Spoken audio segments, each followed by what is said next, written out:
দুনিয়ার ভিতরে কেউ সফল হয় নাই মা বাবার দোয়া ছাড়া। এই দুনিয়ার ভিতরে কেউ সফল হতেই পারে না মা বাবার দোয়া ছাড়া। ঢাকা শহরে যারা আমরা এখন বড় হচ্ছি, আমার অনেক ইয়ং জেনারেশন মা বাপকে এখন খুব আদর করে মহব্বত করে তুমি বলে সম্বোধন করে। এই সম্বোধনকে কোনো ভুল আমি বলবো না, আমার বাচ্চারাও তো এখন তুমি বলে। কিন্তু চিন্তা করেন আমরা কি আমাদের বাপের তুমি করে বলতে পারছি? বাপ যে জায়গায় বসছে সন্তান সে জায়গায় বসে নেই। আমার আব্বা এই জায়গায় বসছে, মা যে জায়গায় বসছে সন্তান ওই জায়গায় বসে নেই। আজকেও আমি জুমা পড়াতে আসতে আমি আব্বার কাছে দোয়া চেয়েছি, আব্বাকে আব্বার মসজিদে নামাই দিছি, আম্মার কাছে দোয়া চাইতে চাইতে আসছি। প্রতিদিন আমি মাহফিলে যাওয়ার সময় মায়ের কাছে আমি অনেকবার ঘুরে ঘুরে এসেও আমি দোয়া চাইছি, আম্মা দোয়া ফেরা। এটা বুঝবেন সেদিন যেদিন মা বাপ হারায় যাবে। ইউসুফ আলাইহিস সালাম আজিজে মিস্র হওয়ার পরে কত দামি দামি খানা সামনে, গলা দিয়ে খানাগুলো নামে না, কারণ নবী ইউসুফ আলাইহিস সালাম বারবার মনে করতেন দুর্ভিক্ষ লেগে যাচ্ছে, আমার বাপ না জানি কি খেয়ে আছে, আমার মা না জানি কি খেয়ে আছে। এই যে মা বাবার প্রতি মহব্বত, এই মহব্বত যার যত বেশি হবে আপনি বুঝে নিবেন যিনি আপনার দোয়াগুলা কবুল করে নিবেন তিনি কে।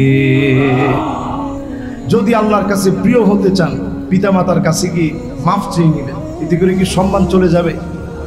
সম্মান বেড়ে যাবে, মাশাআল্লাহ সম্মান বেড়ে যাবে।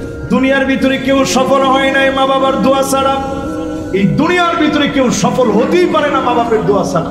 আপনি বলবেন হুজুর চরম বেয়াদব ছিল কিন্তু ভালো লেখাপড়া করছে, একেবারে অক্সফোর্ড থেকে পড়ে আসে। আপনি দেখবেন দুনিয়ার জীবনে হয়তো ভালো চাকরি পেয়েছে, কিন্তু আপনি খোঁজ খবর নিয়ে দেখবেন সন্তানাদি হচ্ছে না।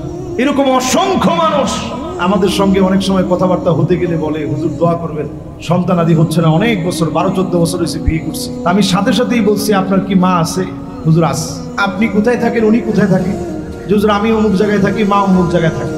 যান মারে কয়েকদিন নিয়ে এসে সেবা যত্ন করেন, দেখবেন আল্লাহ তাআলা ইনশাআল্লাহ দোয়া কবুল করবে, সন্তানাদি দান করে দিবে। বলেন আল্লাহু আকবার।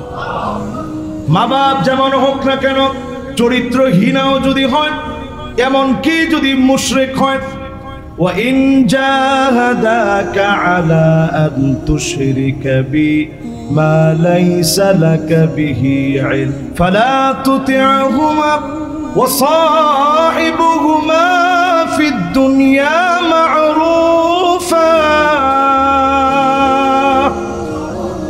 দুনিয়ার জীবনে যেমন ব্যবহার প্রাপ্য, মা বাপ যদি মুমিন না হয়, মুশরিক পর্যন্ত হয়, বিধর্মী পর্যন্ত হয়, সুন্দর ব্যবহার করবেন, আপনার উপরে যিনি খুশি হয়ে যাবেন তিনি কে? মা বাপ দুনিয়া থেকে চলে গেছে, এক সাহাবী নবীজির কাছে দৌড়ে আসছেন, নবী আমার তো গুনাহ হয়ে গেছে। আল্লাহর নবী বললেন আলাকা তোমার কি মা আছে? না নবী আমার মা নাই।